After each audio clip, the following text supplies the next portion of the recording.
Hi there, everyone. My name's Gunther, and I've always been interested in the traveling salesman problem. Uh, so my presentation will be on a review of the paper titled The Traveling Salesman Problem, New Solvable Cases and Linkages with the Development of Approximation Algorithms by Glover and Punnin from 1997. So the TSP problem, or the traveling salesman problem, is NP hard, which means there's no linear time or polynomial time algorithms which can do it. So TSP is generally applied to complete graphs where every node is connected to another. So a common way to formulate it is uh, a salesman, a traveling salesman, wants to hit up a number of houses or cities or something like that and sell something. And you can travel between any 2 points on the map. There's no real restrictions between which places you have to go next and that sort of things. So uh, in graph theory, that the equivalent problem is finding a minimum cost Hamiltonian cycle. And there's two main aspects of research on TSP, and that's one is finding special cases that are solvable, because we know the general case is NP hard, so it's not solvable. And the other method is developing heuristic procedures, uh, genetic algorithms or local optimization techniques, that sort of thing, to find near optimal solutions. And the solvable cases approach is aimed at finding optimal solutions and applied to only specific cases. And the hope with that kind of research is that it'll provide insights to a general solution possibly, or maybe someday we'll have all the special cases of graphs, or we find out that there's a way to break down graphs into different types, and we have a type to solve for each. I'm not. But the heuristic approach is aimed at finding near optimal solutions, and the benefit to that is that you can apply it to any graph. Like, you just take a general graph, apply one of these approaches, and you get a solution. The method, whatever computational method you're using, will get you the best solution it can find, and that's usually better than just randomly going around. And that's more practical because it can be more realistically applied to general things like an Amazon delivery driver, for example. They'll probably use something like this, I would imagine, to figure out what route they want to take. So this paper does a little bit of both of those things. It mainly describes a new special case of graph and provides linear time algorithms for finding the optimal solution on that special case of graph. And it does this by breaking up those special cases uh, into two possible families of tours. So they'll give a method for taking a complete graph, converting it into a special case graph, and then breaking possible tours on that special case into two families. And doing it that way, we end up with a linear time algorithm that will give us the optimal path of that special case graph. And you need to fit a certain edge weight criteria or cost structure criteria, they refer to it as, to guarantee that this special case graph or this method finds the optimal solution on the complete graph that we started from. And that's what makes it not applicable to all graphs, is that those criteria. But this paper also goes into beyond the special cases into how these special case methods could be applied to heuristic methods to improve them further. So, instead of just applying a heuristic method or looking for a special case, maybe we can apply a heuristic method and then apply one of these special cases, that sort of thing. So the paper goes into all that. So getting into the actual construction of the special case graph, we start with a complete graph K of n represented here. It's just a graph with all the nodes connected. We can travel from any point to any other node. And what we want to do is partition this set of nodes. So partition this complete graph into a single node T called the tip node and sets of nodes where each set is greater than or equal to 3, or the number of nodes in each set is greater than or equal to 3. So here we have 10 nodes, and we might partition it into 3 sets of 3 and one T tip node. So from there, we take those sets of nodes and we want to start by creating a cycle through each partition. So we can see here we've created a cycle through each partition. Then we want to connect all nodes in VI to all the nodes in VI plus 1. So, connect every node in V1, for example, to every node in V2. And that's what we have here. And then we want to join T to the first and last partitions. So we want to join T to V1 and T to VM, or V3 in this example has 3 partitions. So now any graph with this structure is called G star, and we'll use that terminology to refer to it again. And I color-coded things here to help explain some other terminology. So things to remember, these V notation refers to these sets of nodes that we partitioned. And then the edge sets are these groups of edges. So these uh, blue labeled sets from T to V1 will be labeled E0. VM to T is EM, and any edge set in between VI and VI plus 1 is denoted EI, which is these green lines. And then the cycles CI represents the cycles within each partition, and they denote both the vertexes and edges of the things. So in this CI, we have all these nodes that are in V1 and the edges that cause them to be a cycle. So in the paper, they also show how TSP on G star is NP hard, and that's important because if it's not NP hard, then there's some linear time algorithm to do this. But we need it to be NP hard in general. So he does it by a reduction from the Hamiltonian cycle problem on a planar bipartite graph. So I won't go into showing how that's NP complete, but it's a well-known NP complete problem. So you start with a planar bipartite graph. So we have two partitions labeled black, I guess, and gray. And we have all the black nodes, or the only connections are from black nodes to gray nodes. We don't have any black to black or gray to gray. And so we start by setting all of the initial edge weights to 0. So I'll just indicate that with a dotted line. And then we add edge weights of 1 to make it a complete bipartite graph. So a complete bipartite graph has every node in one set connected to every node in the other set. So here we have each black node is connected to every gray node in the graph, but still none of the black nodes are connected and none of the gray nodes. So it's still a complete bipartite graph. So from there, we choose any node in V2 and designate it as T. Then join all the nodes in V2 minus T. So in the second partition, not including T, we connect to T. So we have T right here. We choose it. We label the gray nodes as the second partition, and we connect T to all the gray nodes. That's what we've done here. Now we also need to create cycles through V1 and V2 minus T. So in this example, again, V1 is the black nodes. So now we've added edges with weight 1 that'll create a cycle in the black nodes, and edges that'll create a cycle in the gray nodes, which are also weight 1. So we go, there, and this edge turned out a little weird. These go right through here. Sorry, I exported it, so I guess we'll just have to deal with that. So now the graph we end up with is a G star graph of m equals 2. So G star being that special type of partition graph we showed before.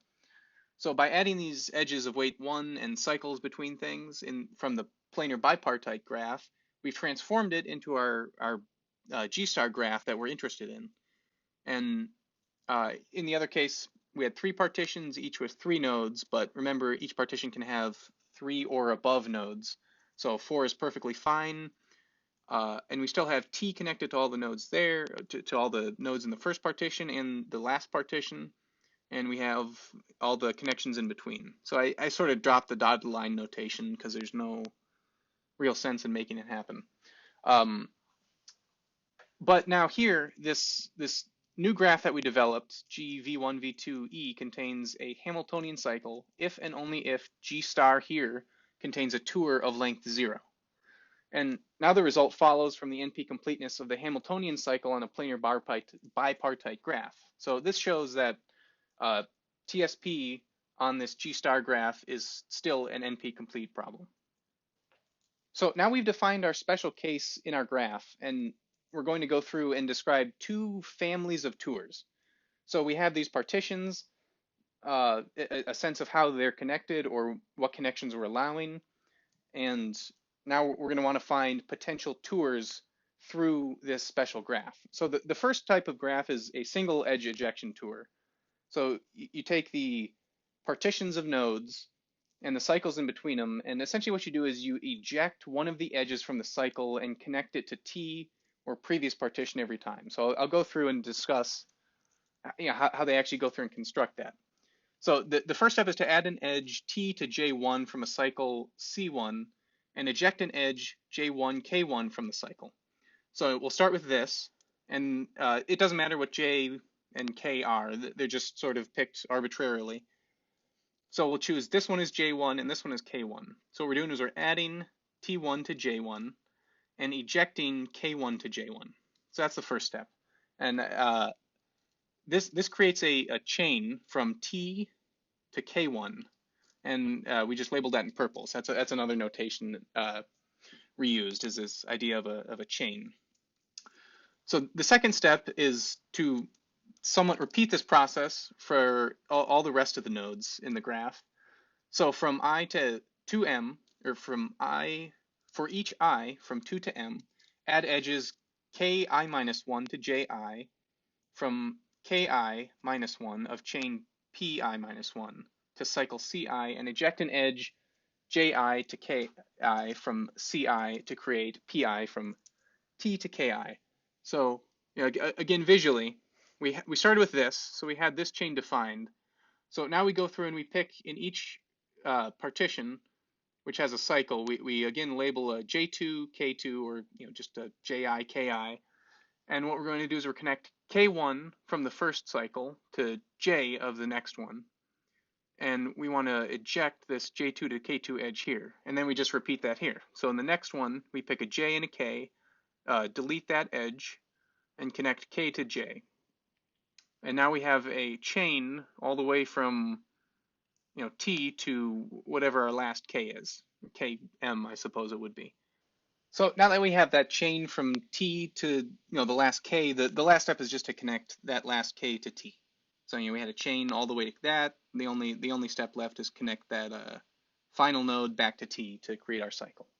So now using this single edge ejection method of creating a tour, it's pretty clear there's more than one potential tour. So we'll label this the family of all possible tours created with this method as F of SEE. And we'd also like to know how many tours there are. How many potential tours could we have created using this method? So we can define this recursively. So n of I plus 1 is 2 times the magnitude of vi plus 1 times the previous ni.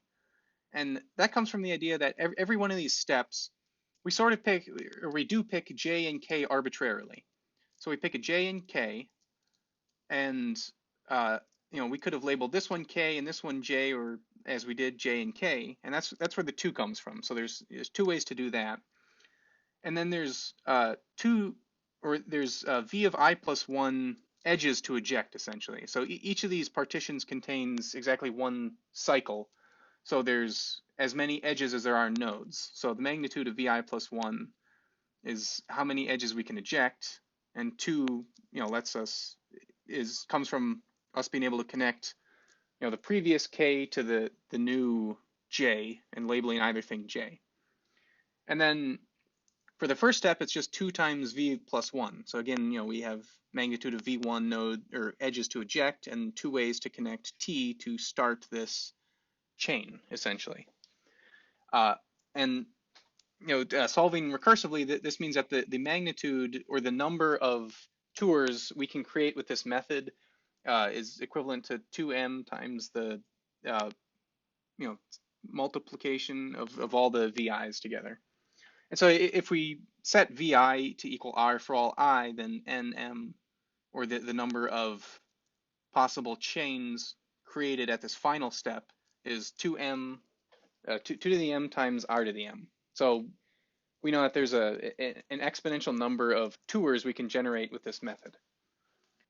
Now, the second method is a double edge ejection tour. So it's very similar to the first one in the sense that we go through, start with V1, eject some edges, and then we go through to the rest of the partitions and eject edges connecting things in sequence. So the first step for the double edge ejection tour is to again label a J and a K arbitrarily. So we did that here. We labeled this J and this K. We eject the edge JK, and we connect T to both J and K. And now this creates an expanded cycle that we label D. So this expanded cycle is shown in pink. This would be D1 because it's the cycle up to the partition 1. So the next steps for developing this double edge ejection tour is to, in the same cycle, choose a new P and Q. So we start with this chain. Now in the same partition 1, we're going to choose a P and a Q.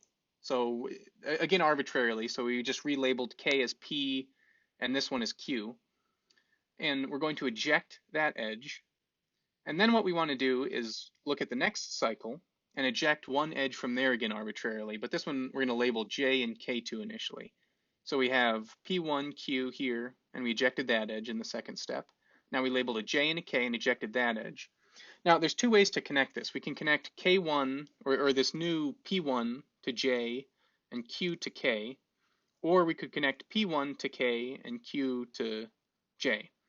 And in this example, I did P to J and Q to K2, and then we do the same thing over here. So we label a J and a K, eject an edge there, label a P and a Q, eject that edge, connect either P to K or Q and Q to J, or swap those two.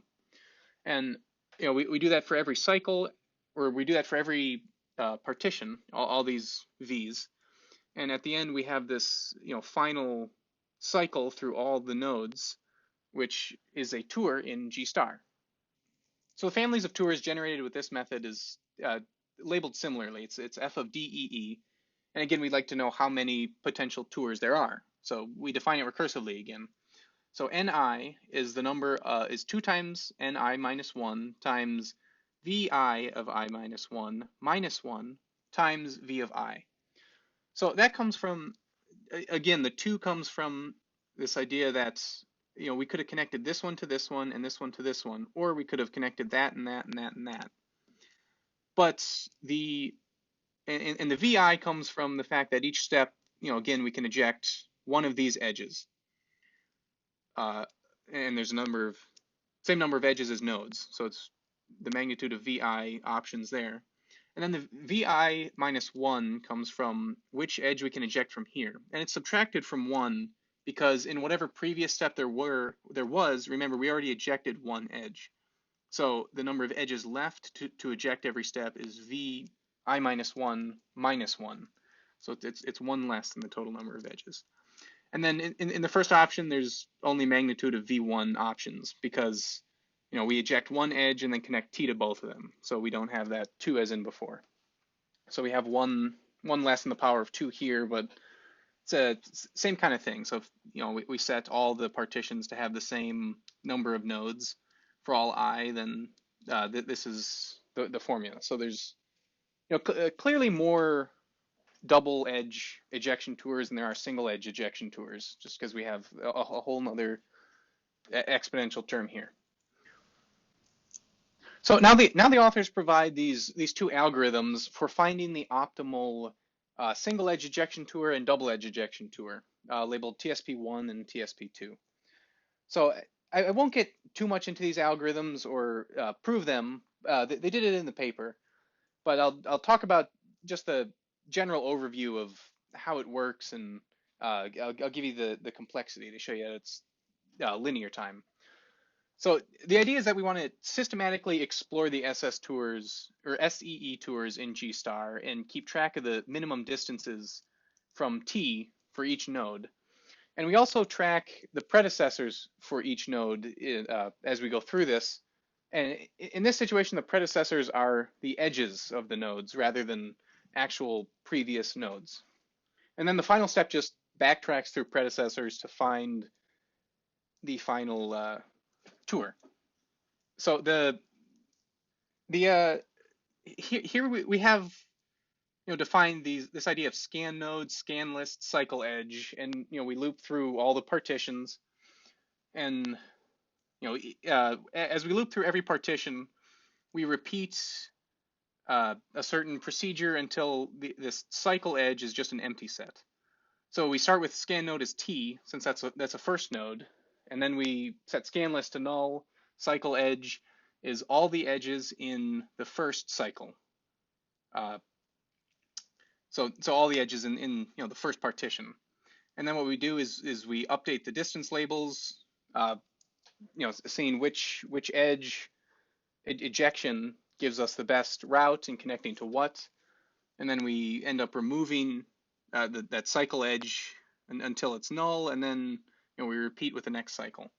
So what ends up happening is that this every node in G star ends up as scan node once, and when we do that, uh, the next cycle, or the cycle after whichever node is the current scan node, is examined by being removed once. So that's where we get this V of I term. So we have V of I, since every node ends up as a scan node, and when we do so, every edge in the next cycle is checked. So again, magnitude of VI plus 1, since cycle edge, or the number of edges, is the number of nodes.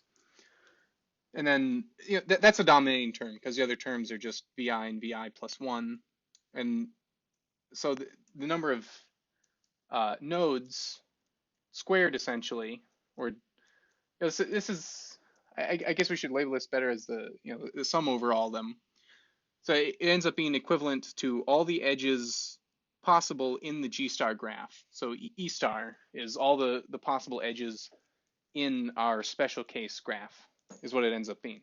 So that means the complexity is linear time rather than some exponential thing, which is nice because we know the number of single edge ejection tours is far more than linear. So to look at the TSP2 algorithm, it's very similar to the TSP1 algorithm in the sense that it systematically explores the possible double edge ejection tours in G, but it uses this new idea of dist in and dist out that we talked about to keep track of the edges in the cycles. And like before, it keeps track of the predecessors of each node, which are still considered to be edges, and it finishes up by backtracking through the predecessors to find the optimal path. So the complexity is the main loop goes from I to M, so there's M minus 1 cycles in the main loop, and the major computation there is to find this dist in value, and that'll take the sum of all the edges in the cycles steps. So that's where we get this sum from I equals 1 to M minus 1 of the number of edges in each cycle term. And then the n plus n in the complexity comes from just backtracking through everything. But it's actually kind of interesting. Here the initialization step is the longest one because we got to go through all the edges and label them as infinity. So it's the complexity is actually dominated just by setting all the edge weights in G star to certain values. So this ends up being the same level of complexity O of E star, which is all the edges in the graph. So again, linear time, which is good for the algorithm. So now we see that a graph defined with our special case, has an optimal TSP path that can be solved in linear time, given that, given the partitions, basically. But this doesn't guarantee that this is an optimal path on the graph that we started from. Now remember, we started with a graph Kn, which was a complete graph with n nodes, and we transformed it into T star. So we don't know that this TSP path, this optimal path from TSP1 and TSP2 generate an optimal path on Kn. But if certain criteria are met, then we know that that path is optimal. Or we have two optimal paths. We just take the minimum one of the two generated by the algorithms.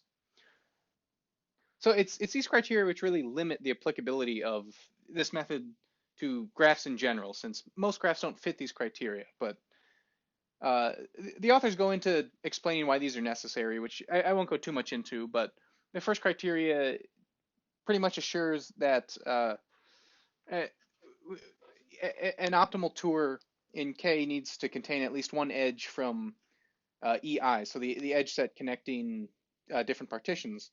And condition 2 to 3 pretty much assure that any TSP tour of G star using more than one of those edges is not optimal, and one of the SSE paths will beat it. And C5 is kind of nice. The fifth criteria is kind of nice because we have this. It tells us that the edge weights of the cycles within the partitions aren't really relevant.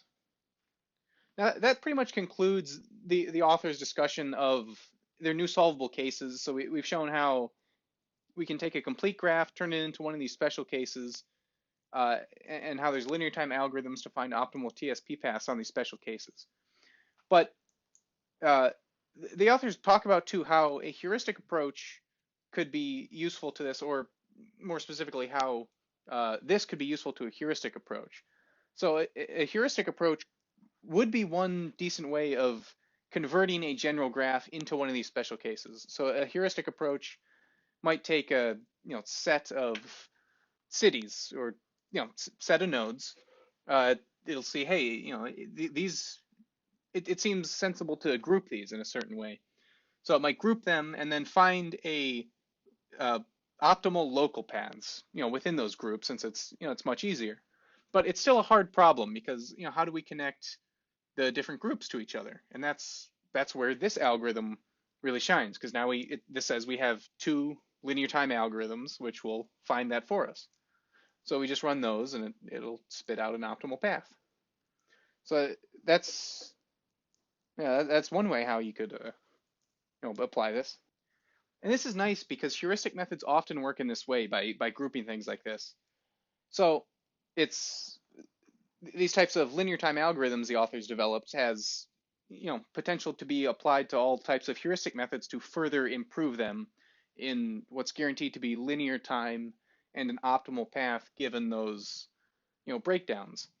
And another nice aspect about it is that comes from the number of tours in the single ejection edge and double edge ejection tours. So we find those values for how many possible tours there are with those methods, which comes out to be this equation. And if you notice, it's huge.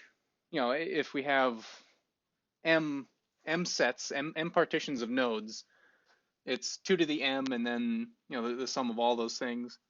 So it's kind of interesting too. If you break down these sets into further partitions, this says that we have these two linear time algorithms that beat this exponential number of tours.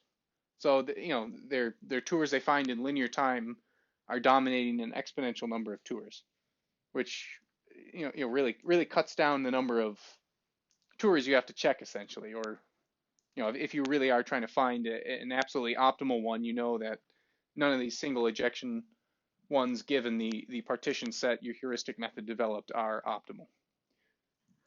Now, at the end of the paper, the authors also go into different formulations of the TSP problem. There's different ways of describing it and different constraints you can put on things and how it might be applicable in certain situations like that, which I won't discuss too much. But that pretty much concludes my review of this paper. So hopefully I've given you a good idea of how one of these special cases might be constructed, and how the author's arguments for how these special case methods are applicable to heuristic methods actually makes a lot of sense and seems like a powerful approach.